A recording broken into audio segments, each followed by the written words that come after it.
And I just love dealing with them because they're so funny. They get so worked up about that they're so right. And I love what was it, 2014, they did that big event in New York City that Leonardo DiCaprio went to. They did that big march in New York. Oh, yes, and Leo arrived at the airport in his private Learjet, yes. Yes, and then what I find really funny is the mess they left behind. They did that in D.C. as well. Oh, I didn't hear about that in D.C. But it's funny how I know the Tea Party's sort of on a decline right now. I was reading an article how its support has dropped down. But if you ever notice, any rally they go to and they hold, the place is always cleaner after than before they got there. And they're the ones that don't believe in global warming, but the global warmists, they destroy. Well, it's as I said before, this is their whole thing, their whole belief is based on feeling, not fact. And those feelings have often been proven to be hypocritical. I mean, Occupy Wall Street. Yep. And the global warmist people. I mean, they run around and the trash cans are overflowing, and the trash is strewn all over the parade grounds and the event grounds with polystyrene. I mean, that is one of the most hated things that the left supposedly says that they hate, as far as climate and that type of thing is concerned. Because how bad is that for the climate? But yet they have all these containers laying littering everywhere, made of this polystyrene.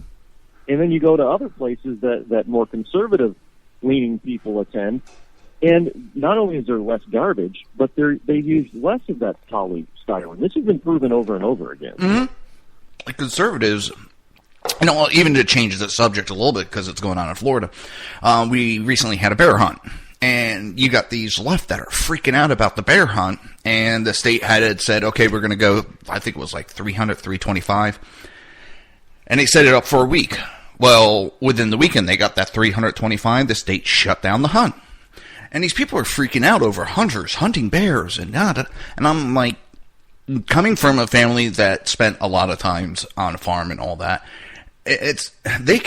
hunters care more about the environment. They care more about the animals because they know there's that symbiotic relationship between everything, compared to these left that use it as a movement for their boredom.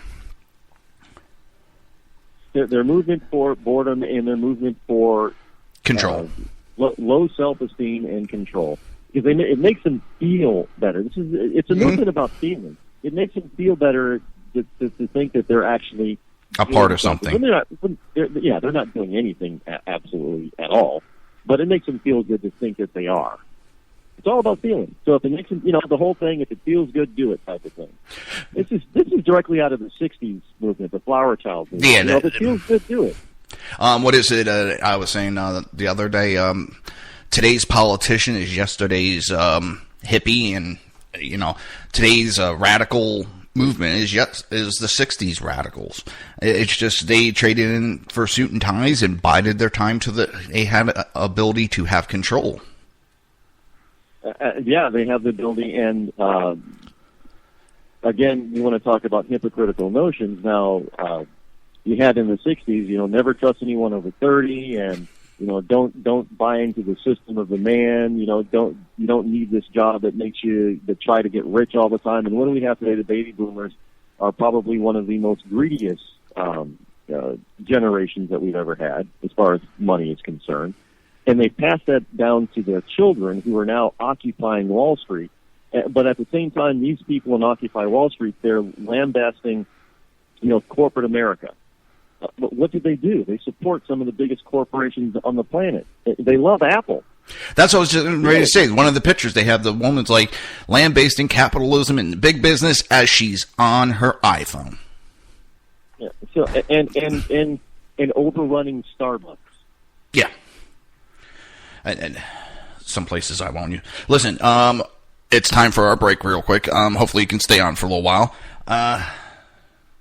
Brain fart. I'm having total brain farts today since I woke up. I have not been able to think straight.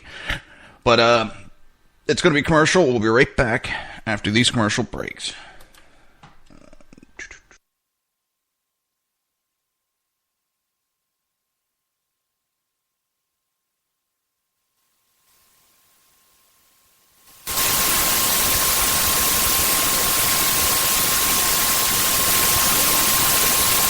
Hosted by my dad, Jersey Joe.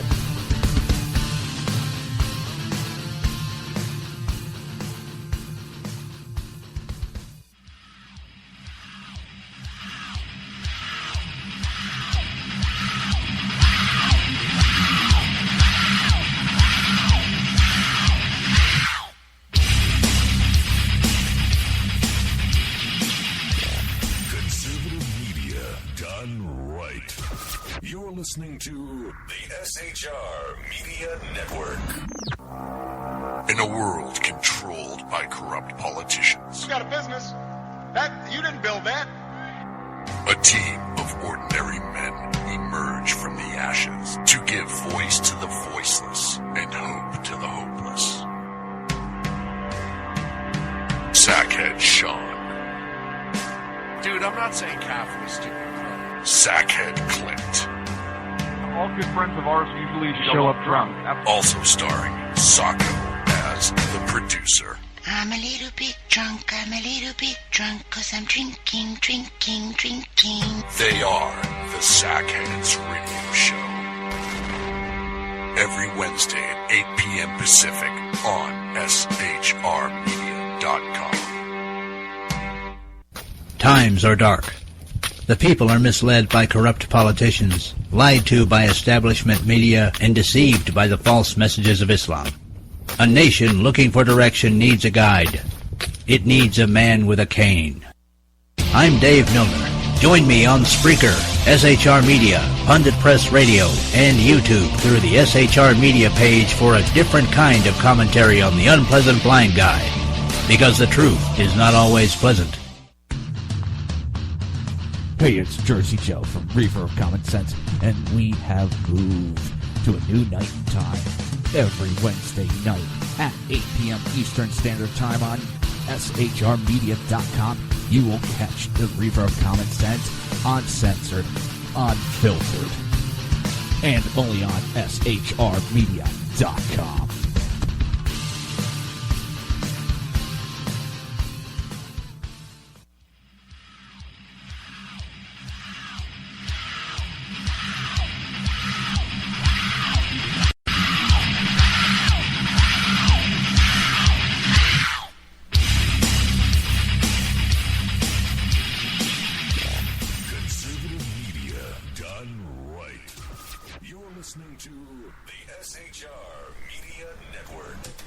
And welcome back to the Revear of Common Sense. I'm your host, Jersey Joe, and I have a great guest, Ron Eccles, right?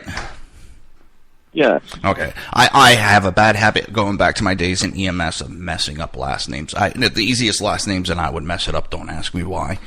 But it's always been my Achilles heel. Don't feel bad.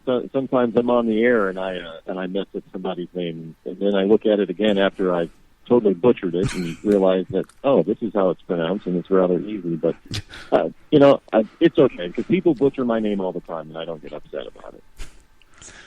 So I was looking at an article. Clinton is talking about the scandals and say we should go back and read the history. This woman's got a big set of cojones. I don't think she's going to make the nomination. I really don't. I know she's up there in the polls, but something tells me she's going to be, I think the FBI is going to charge her. Well, it's kind of hard to really determine at this point of what Obama's going to do. It really depends on what the Clintons have on Obama. Now, if you recall, what was it, back in August or September or so, Clinton and Obama had a round of golf together. Now, understand those two men do not like each other. Yeah. It was not a friendly round of golf.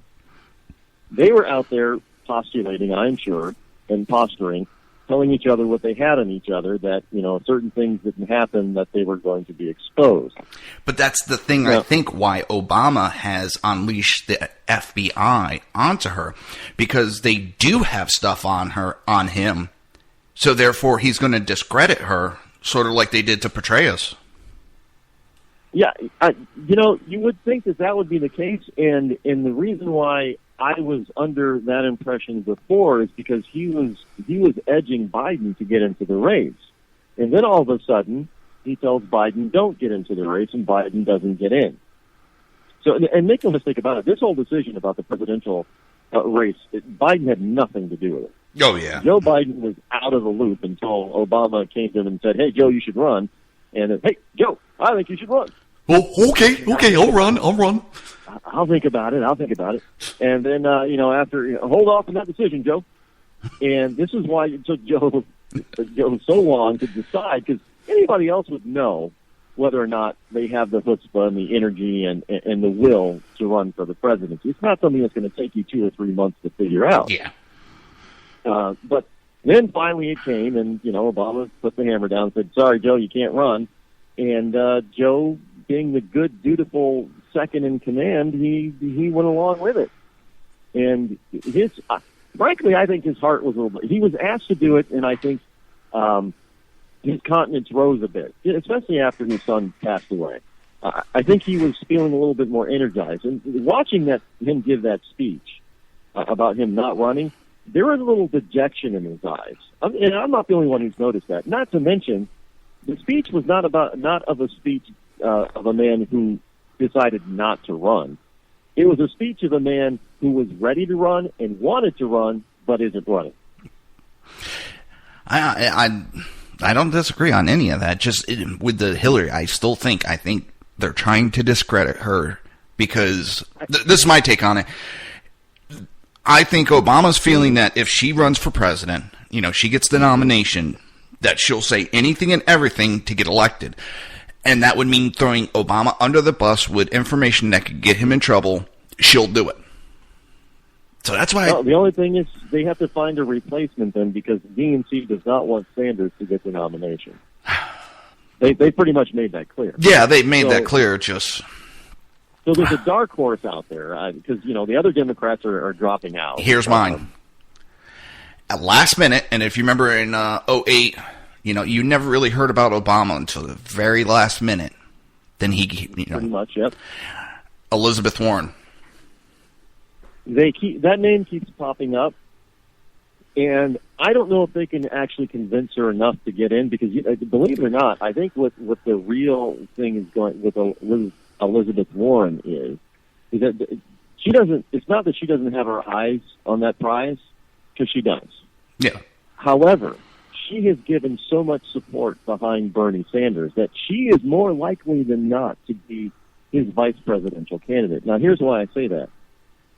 Not only are they very tight, and their ideology is almost identical, without Clinton being forced to go more and more left. But they're already there. Those two are already there. They're symposic. They're together. Now, Sanders is most likely only going to be around for one term. Now, we all know that it is much easier for a sitting vice president to become president than somebody from the outside. So I think she's setting, and she's young enough, whatever you want to call it, youth, but she's young enough to be able to sit in the sidelines as a vice president for 4 years and still be able to come up and take a run or two at the head office. I don't know what it is. Just I got that funny feeling though. Just last minute, she's going to jump in, and I'm not disagreeing with what you said. Just I got one of those feelings. I think they're going to try to pull an Obama on this election. Here's a scenario that I believe that would happen. Is that Sanders starts to tank. If the DNC is somehow able to get Bernie Sanders' support and his poll numbers to tank, well, then they're going to turn to Elizabeth Warren and say, look, your guy over there, he's not making it. People aren't following him anymore. So you still want what he wants, then you're going to have to get in. If Sanders is able to hold on halfway through the actual primaries, I think an Elizabeth Warren jumping in is less likely. But if he tanks before or soon after Iowa, then I think what you're saying is more plausible, because I think she's definitely eyeing the White House. I'm just thinking she's not thinking that now is her time, but maybe if Sanders is it in 4 years or so,